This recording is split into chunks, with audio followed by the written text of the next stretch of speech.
दिल्ली के लोगों से बस एक ही अनुरोध है, आप में से कोई मुझे बधाई मत दीजिएगा, आप में से कोई मुझे माला मत पहनाइएगा, क्योंकि मेरे लिए और मुझे लगता है सभी दिल्ली वालों के लिए ये एक बहुत दुख की घड़ी है।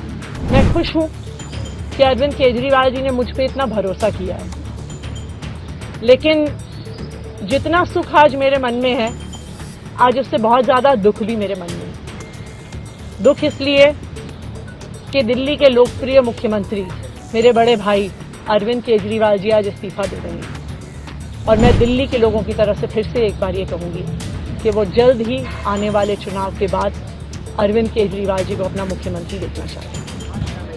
मैं सबसे पहले दिल्ली के लोकप्रिय मुख्यमंत्री, आम आदमी पार्टी के नेता, मेरे गुरु अरविंद केजरीवाल जी का धन्यवाद करना चाहती हूं, जिन्होंने मुझे इतनी बड़ी जिम्मेदारी दी और इस जिम्मेदारी के लिए मुझ पे भरोसा किया। ये सिर्फ आम आदमी पार्टी में हो सकता है, अरविंद केजरीवाल जी के नेतृत्व में हो सकता है कि एक फर्स्ट टाइम पॉलिटिशियन एक राज्य की मुख्यमंत्री बने।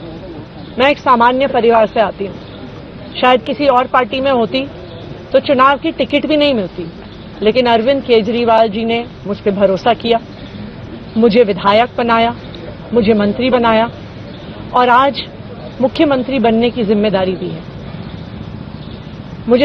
मैं खुश हूं कि अरविंद केजरीवाल जी ने मुझ पर इतना भरोसा किया है, लेकिन जितना सुख आज मेरे मन में है, आज उससे बहुत ज्यादा दुख भी मेरे मन में है।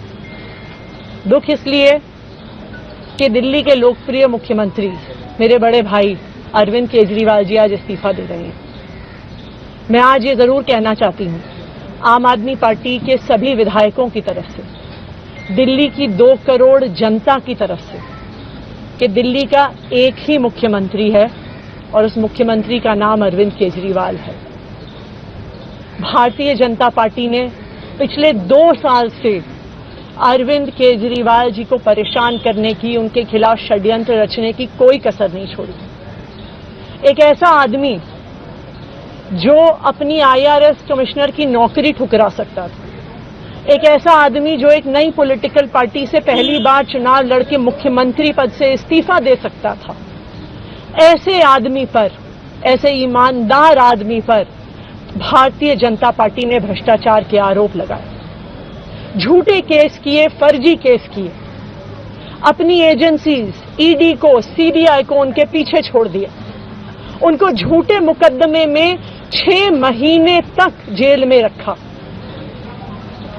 आखिरकार सुप्रीम कोर्ट ने उन्हें जमानत दी, और सुप्रीम कोर्ट ने सिर्फ उनको जमानत नहीं दी, सुप्रीम कोर्ट ने केंद्र सरकार के मुंह पे तमाचा मारा, उनकी एजेंसीज के मुंह पे तमाचा मारा।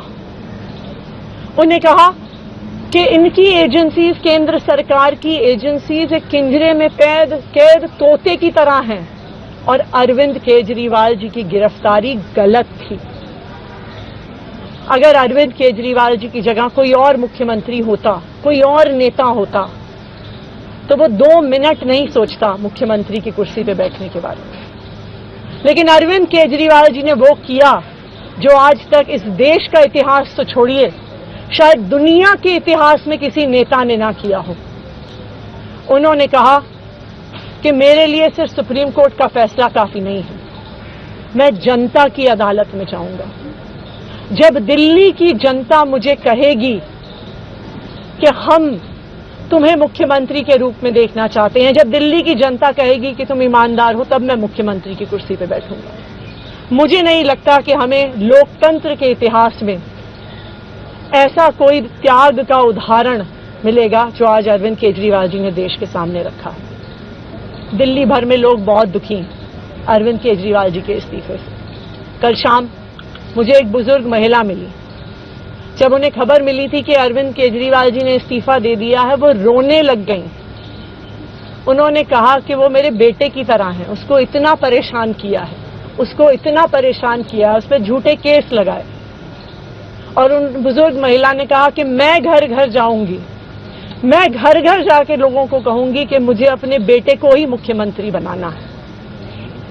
तो आज सभी दिल्ली वाले ये प्रण ले रहे हैं। सभी दिल्ली वाले इतने गुस्सा हैं, भारतीय जनता पार्टी के षड्यंत्र से नाराज हैं और अपने बेटे, अपने भाई अरविंद केजरीवाल जी को फिर से दिल्ली का मुख्यमंत्री देखना चाहते हैं।